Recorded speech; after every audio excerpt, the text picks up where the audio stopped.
Big Sexy hanging at the CMAs.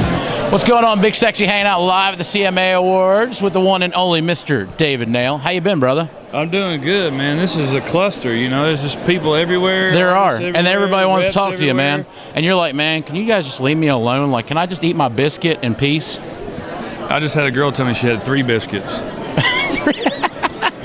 Sure, and everybody judges me. You know, yeah, good-looking girl too. And you're like, where'd you put it? You have an empty leg?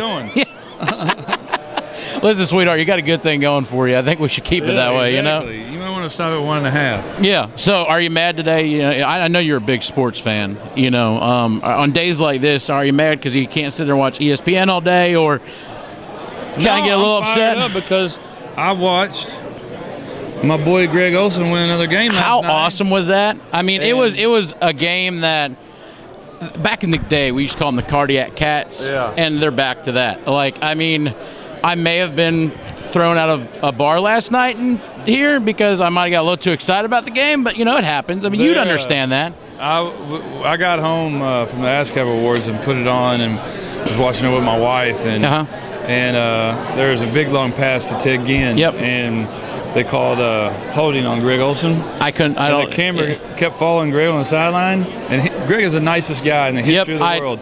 I could read his lips, and those are words I have never heard Greg Olsen say. I did this. I the same way. I was looking at it. I'm like, that's not Greg Olsen. Like, y'all called a crappy call. Like, it was horrible. And it was like 3 plays later that he was still complaining about it. So who's more passionate about watching sports, you or your wife? I mean, does she get upset too and start throwing things, get excited? My wife's an Ole Miss fan. She graduated from there, and she. This football season, for whatever reason, I don't know if she just thought they had a chance to win the national championship. But every game, she's just like so been out of shape about.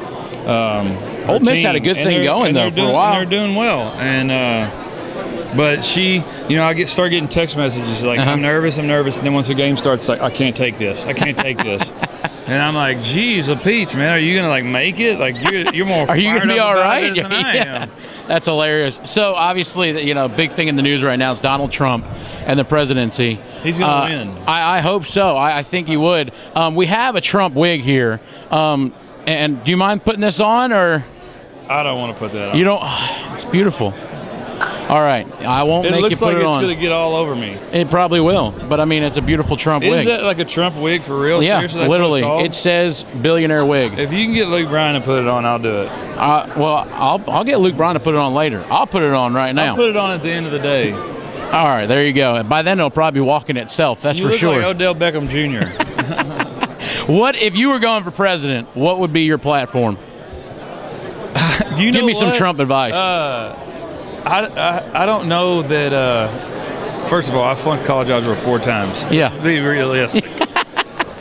They're not coming. They're not coming down my street to ask me to run for president or any office whatsoever. I didn't even get student council in high school. You got to promise the snack machine, man. That's the go-to. Yeah, exactly. I think it's because I filled up the snack machine. They were like, "Get that kid away from it, man. All he does is eat the white cheddar popcorn all day." My platform would be paying school teachers more. My parents were school teachers. Yeah. School teachers need to be paid more money. My wife's a school teacher.